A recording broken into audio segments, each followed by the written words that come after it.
বাঙালিদের মন ঘরে টেকা দেয়, যে কারণে ভ্রমণ পিপাসু বাঙালিদের মন সব সময় চাই ঘুরতে যেতে।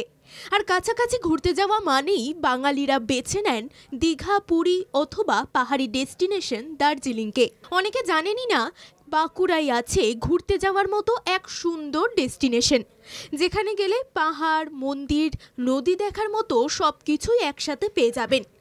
বাঁকুড়া শহর থেকে 18 কিমি দূরেই রয়েছে কোড়া পাহাড়। এই পাহাড়ের উচ্চতা খুব একটা বেশি নয়, 500 ফুট উঁচু। এই পাহাড়ের সৌন্দর্য দেখে আপনি মুগ্ধ হতে বাধ্য। এই পাহাড় থেকে আপনি পড়ন্ত বিকেলে সূর্যাস্ত দেখতে পাবেন। পাহাড়ের আশেপাশে শান্ত ও নিরিবিলি পরিবেশ, খুব বেশি মানুষের বসবাস নেই এখানে।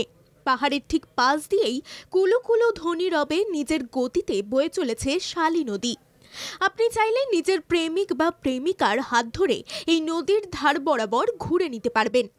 এই পাহাড়ের পাশেই রয়েছে লাল মাটির রাস্তা, চারিদিকে মাথা উঁচু করে দাঁড়িয়ে আছে সবুজ গাছগাছালি। এই পাহাড়ের প্রাকৃতিক রূপের মাধুর্য যে কী তা ভাষায় প্রকাশ করা কঠিন। পাহাড়ের উপরে রয়েছে একটি মন্দির, অষ্টভুজা পার্বতী পূজিত হন এই মন্দিরে। পাহাড়ের উপরে একটি আশ্রমও রয়েছে। মন্দিরের দরজা খোলা থাকে সকাল 9টা থেকে 11টা পর্যন্ত এবং দুপুর 3টে থেকে 5টা পর্যন্ত। অনেকেই এই পাহাড়কে বলে থাকেন তপবন।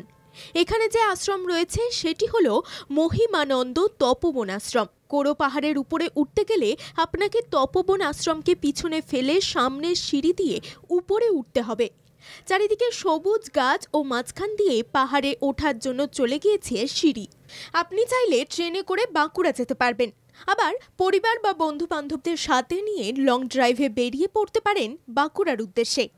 তাহলে আর দেরি না করে দোল পেরিয়ে সপ্তাহান্তের ছুটিতেই যেতে পারেন বাঁকুড়ার এই অফবিট ডেস্টিনেশনে।